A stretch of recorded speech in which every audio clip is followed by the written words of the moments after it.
Today we're going to talk about the main release that everyone is talking about, which is Midjourney Video. Now, one of the most important image generation tools in the world can also create high quality videos with Midjourney's unique style. Before we start, leave a comment below. Do you already use any artificial intelligence to generate videos?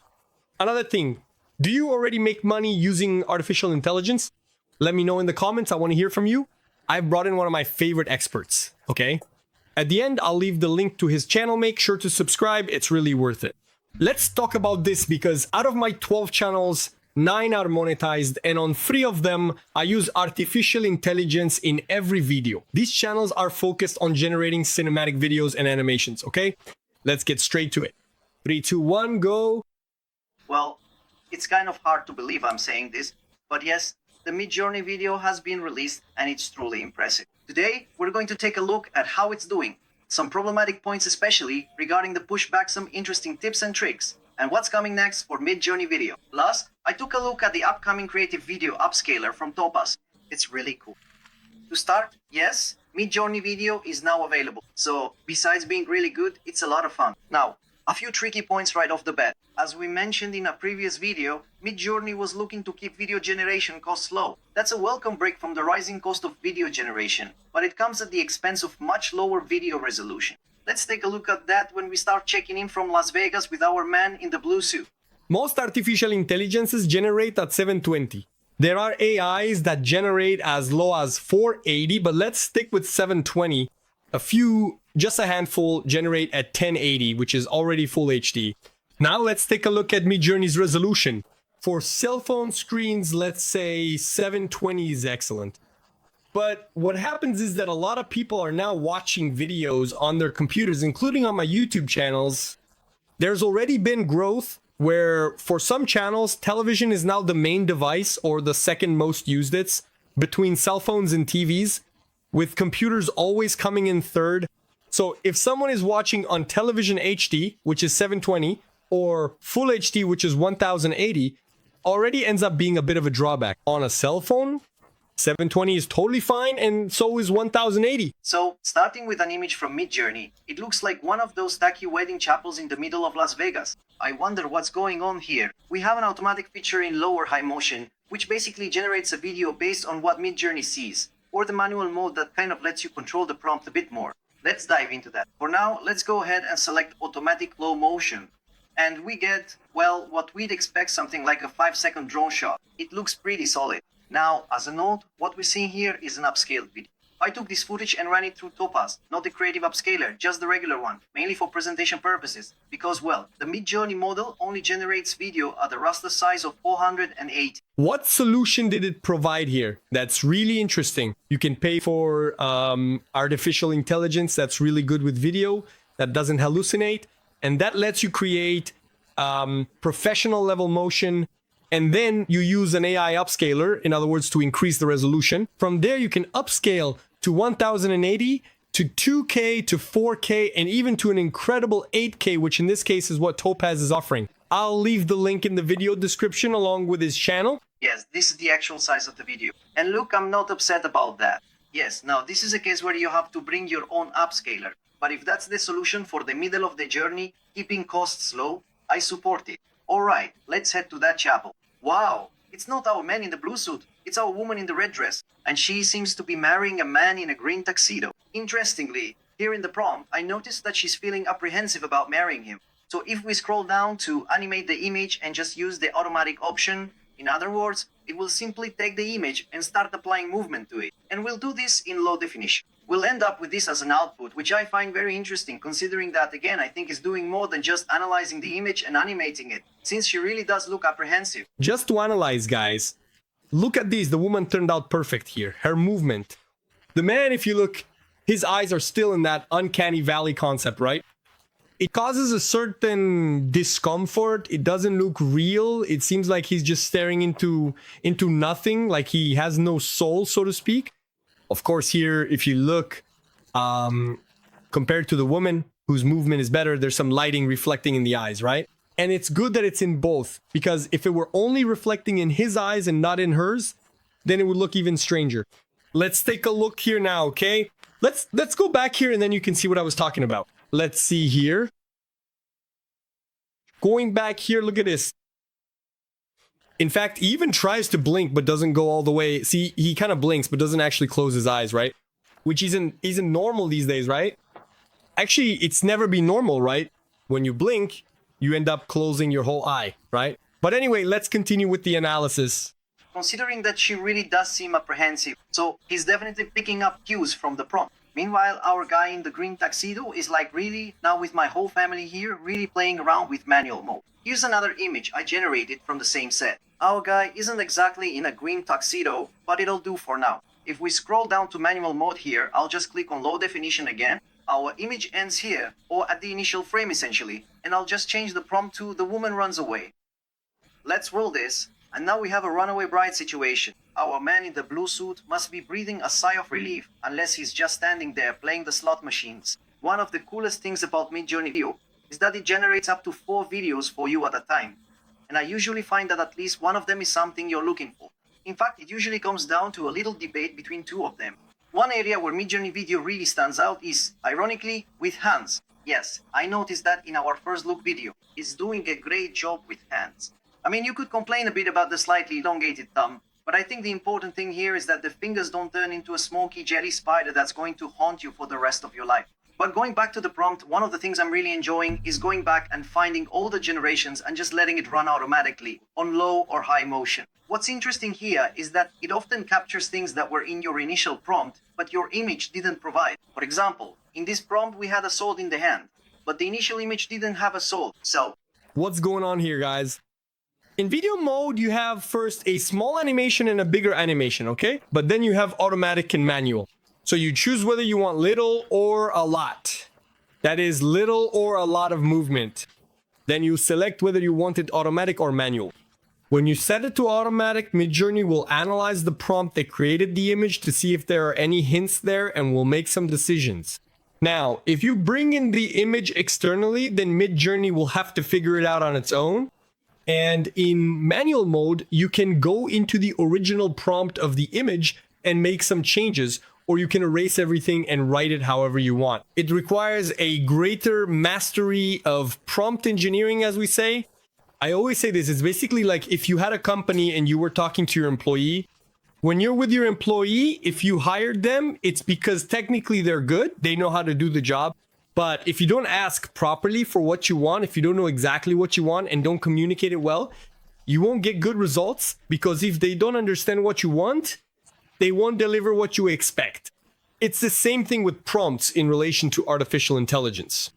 Artificial intelligence is like your employee, and the prompt is the instruction you give to get back what you expect, right? So if you don't know how to communicate, it doesn't matter whether the artificial intelligence is very good or not.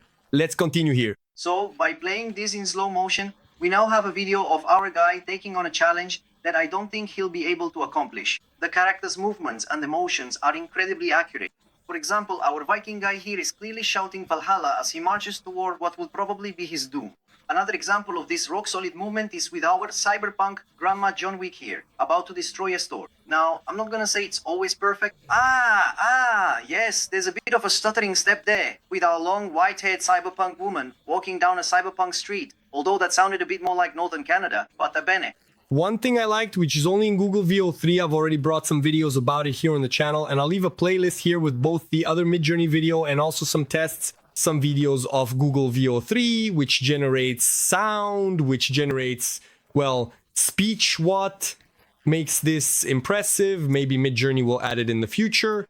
Now, what's interesting that most AIs don't do, but Midjourney does. Here, this is the protagonist, the one in front. What do AIs usually do?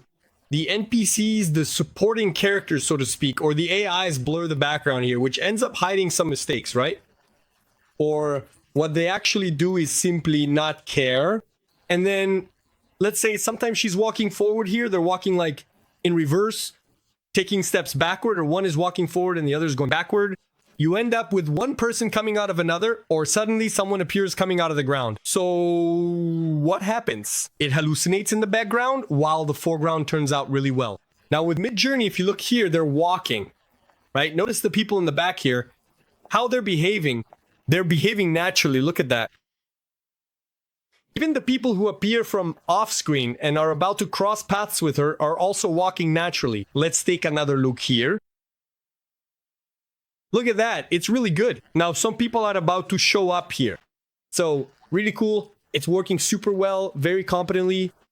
With long white hair walking down a cyberpunk street, although this actually looks a bit more like northern Canada. But one benefit of generating natively in the middle of the journey is that, as the generation continues, especially in a tracking shot like this, we end up with design elements in the middle of the journey that end up looking natural for the world. But again, I want to emphasize that when it happens, man, it really happens. I mean, just look at this shot. It looks like something straight out of a crime drama I'm watching on one of the streaming services. I mean, this looks so good.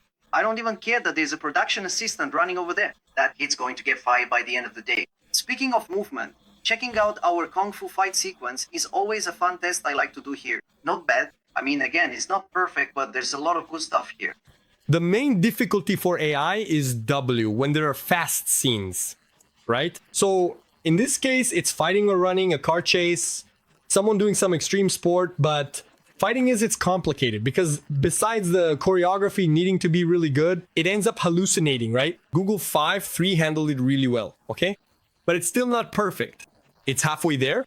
I believe that in the next 6 months, they'll come up with a solution, maybe shoot in slow motion and then speed it up like most movies do, right? Most movies are shot in slow motion and then sped up. A lot of high energy movement, really good camera work, and overall, I mean, many of these Kung Fu fight tests have improved a lot in this latest iteration of video models. A quick note about this generation, which kind of brings us back to acting and emotion. I love seeing this little girl so committed to her path of revenge. This is one of those situations where I'm glad Midjourney doesn't natively generate audio, because if you have kids, you know exactly what that scream sounds like. Another interesting discovery with the flamethrower girl here, which is a 10-second extension, is that if you notice at the beginning of the clip, we kind of have that gibberish text scrolling by. Yes, the text is still gibberish. What's interesting is that, obviously, the text here is gibberish again, but it matches stylistically. And as you... Midjourney, its main flaw is that it doesn't understand writing, and so if it doesn't understand when generating an image, I believe that has something to do with it not being good with text in videos as well, right? Now, they have to fix that, right? Because they're among the best in images.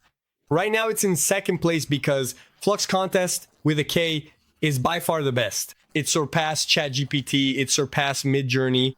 Now, Midjourney has to fix that. It already fixed the hands, now it needs to fix the text, right? To improve both in images and in video, right? You know, this kind of train thing passes by here. Yes, the same nonsensical text back here. So impressive. I know people always complain that Midjourney can't spell. For me, it's not a big problem. The consistency of the background is much more impressive. For example, our barbarian or queen here. This is an extension. She has a bit of a stuttering step here, but I think what's really impressive to me here is the temporal coherence of our background orc. They're all staying in character. They're not merging together. They all look like they're in costume.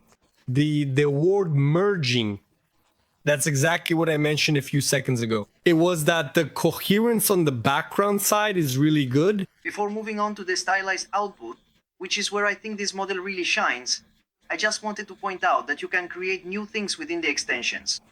For example, taking this cyberpunk pirate.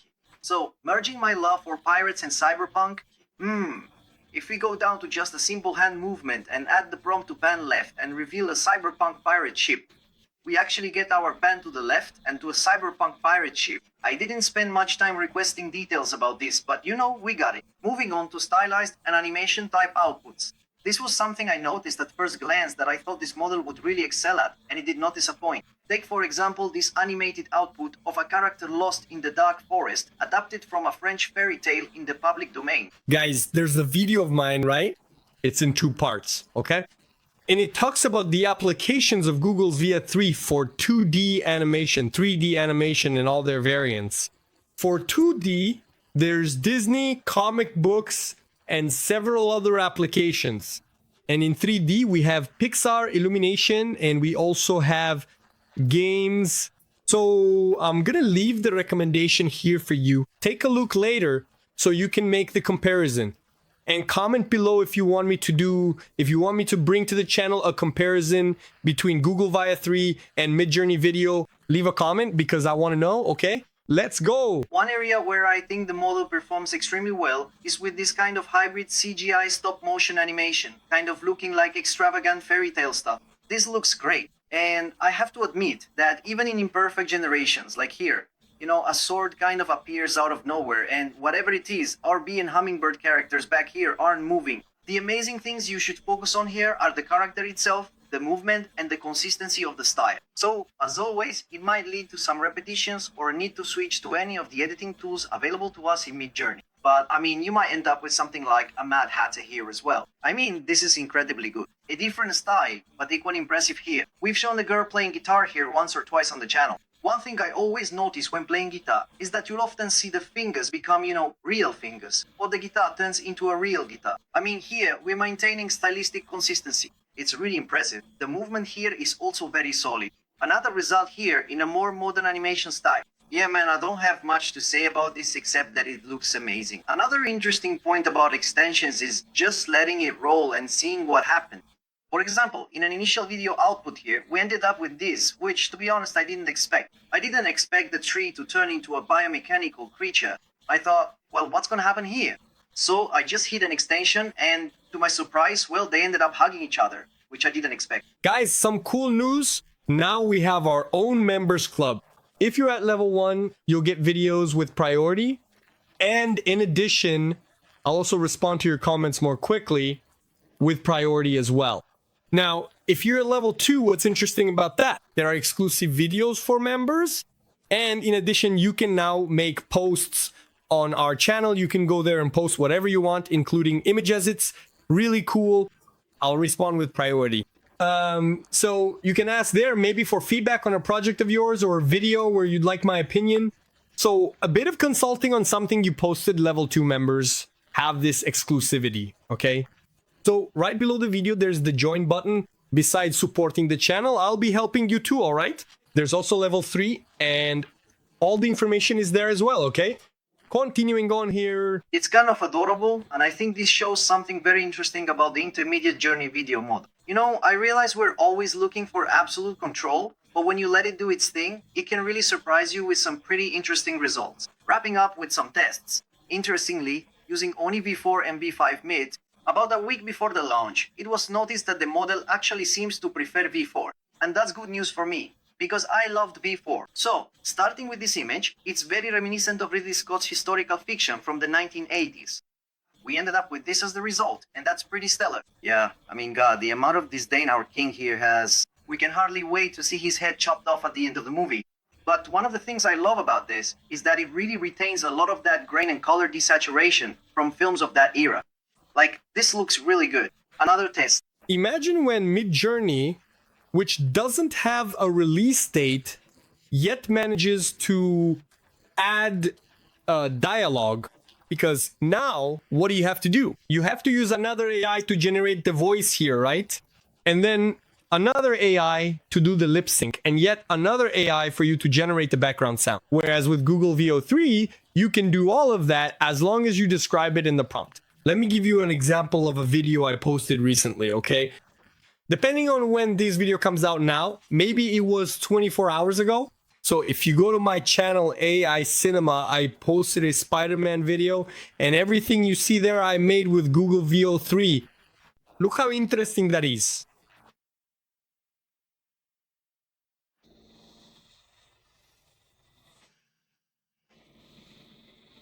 All right, let's do a thorough gear check. We really want to make this vlog absolutely awesome and memorable. See, everything. The video, the animation, him talking, him speaking, and all the background sound plus the lip sync.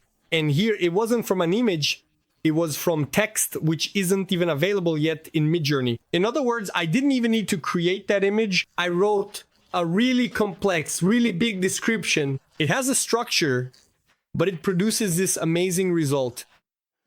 Hey, Lady Liberty, you and the Hulk should start a club. The big, green, and occasionally angry.